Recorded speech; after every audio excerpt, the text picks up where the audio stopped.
Well, Ornette, actually from Japan. He came to Japan. He composed the music to the movie Naked Lunch. And he came, there was a premiere of the music, and he played to it. And when he finished, I just went backstage the way I was with my samurai sword. And I said, Ornette, I'm here. I'm really interested. I could hear things which were incredible. Is there a way I would like to talk to you? He said, tomorrow at my hotel. So we met. And this is the great thing about Ornette. It's not me. There's so many people who call themselves disciples of Ornette. Hundreds, thousands of people. Because Ornette, the great thing about him, he's very open.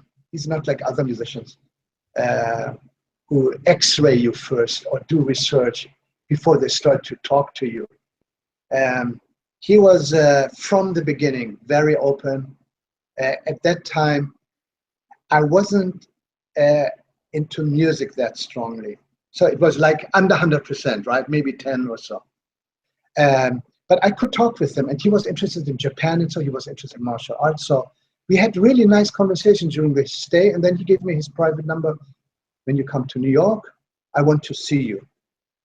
That was when he was in Harlem, when he had his studio there. And of course, a year or sometime later, I went and I saw him, and so I gave him first time a CD of mine. My first CD, he listened to it and he really liked it, and so, and he said, keep going, and so. And then because of my Persian background, he had, at that time, he was working with a Persian singer. So I couldn't listen to the music at that time because it was still kind of secret, but that was the next step, that he was interested in my Persian background. And then after that, we didn't meet at all.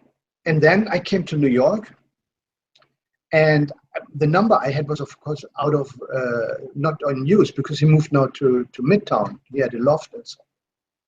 And somehow I got his number through my later employer, Michiko's Roberto, because they were buddies. And I told him, you know what, Roberto, coming to New York, meeting so many so-called students of Ornette, nobody gives me a number to, why are they stingy, jealous about it? He said, you know what, musicians are crazy here. Anyway, I can help you. Here's the number, call first Ornette, and even don't mention that you got the number from me. Just say that you are Sorab, see how he reacts. If not, use my name. And it was unbelievable. When I talked to Ornette, he remembered me. Because I don't know how many years were between the time when we met in Tokyo. He said, come now. I said, no, I can't go now. Come tomorrow. He gave me his address and so, and we were, and then since then, we started talking because he loves to talk. He's different from other musicians, I know. He likes to ask questions. He even likes to be asked. He likes to be criticized. I would call him, he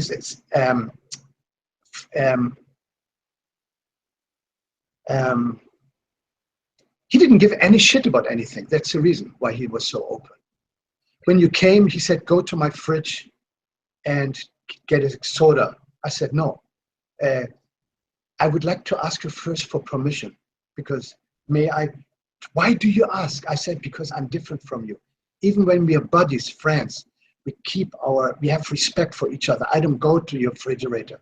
So when people coming to his studio and going just to the fridge to get some water, and so I stopped everybody, because I said, you have no right to touch the refrigerator.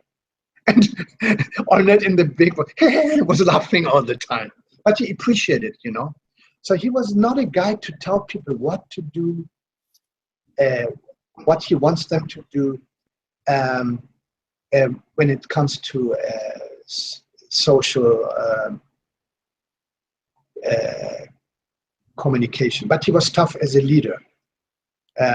When I was lucky that I could, before he broke his hip, I could rehearse with the band, and so he was really tough. I mean, he wasn't that nice guy anymore. Of course, a leader must say something, you know. So about Ornette, in fact, I don't want to tell too much about him because I know so much about him, and he told me so many things that I could write a book.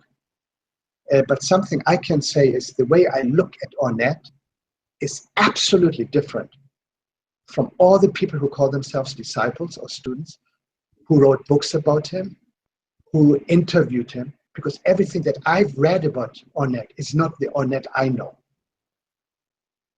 And he is not that of a nice person. He is not that of a person that he's interested in everything and so on. No. But I can say honestly, he is what he was. America created him, educated him to him. So he was black. His life started as a musician not very easy. He had to defend himself economically, also as a leader. So he was always in a box. He created his own box and stayed in that box until he died. So a good example, for example, when we had our, I call them master classes, whatever. Once I got so tired to play his music, and so that I said, hey, Ornette, why don't we play one of my songs? Work on one of my songs. And he said, that's a great idea. Why didn't you tell me earlier? Well, I said, because of my respect to you, and so it was better because I was interested. But now, you know what? I think I have an understanding of your music. Let's do something else. Let's start with one of my songs. And then I told him about the song, played a little, and blah, blah, blah. And now, Brad, usually if you get a lead sheet or the composition and so, and you play with it, to it, you play that song, right? Somehow. No, not our brother, Ornette. He takes his own life into that song and makes it to a new song. So when he played, for example, with Sonny Rollins at Beacon, or when he had his last concert at Brooklyn Celebration, when you listen, exactly, or when he played with other musicians, I think even with Grateful Dead or so, it was, when he was playing his thing. He never was in solidarity what was happening around him. So because of the respect people had of him, they had no problem to adjust to him. And then somehow the leader of that band or the leader of that project gave a cue, and then it went this, and it went back to the head of the song. But this is Ornette. Ornette was always what he was. He was never us.